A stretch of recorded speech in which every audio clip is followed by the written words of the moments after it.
অবশেষে সিদ্ধান্ত নিতে হলো বাড়ি ঢোকা রাস্তার পাশে এক পায়ে দাঁড়িয়ে থাকা তাল গাছটা কাটতেই হবে।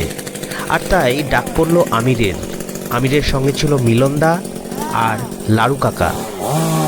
কাজটা কিন্তু একদম সহজ ছিল না। এত উঁচু আর ভারী গাছ কাটতে দরকার অভিজ্ঞতা আর সাহস। আমির খুব সাবধানে ধাপে ধাপে টুকরো টুকরো করে গাছটাকে নিচে ফেলছিল, আর এ কাজে রশির টান ধরে রাখছিল মিলনদা ও লাড়ু কাকা।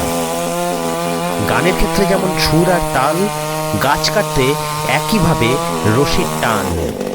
বেতাল হলেই সর্বনাশ। দর্শকদের প্রতি আমার বার্তা, পরিবেশের জন্য গাছ লাগান, অপ্রয়োজনে গাছ কাটবেন না। আর একান্তই যদি গাছ কাটতেই হয়, আমার মতো ভরসা রাখুন আমিরে। যেখানে সবাই ভয় পায় সেখানে আমির সামনে দাঁড়ায়। গ্রাম থেকে শহর, প্রান্তজনের কথা শুনতে চ্যানেলটি এখনই সাবস্ক্রাইব করুন।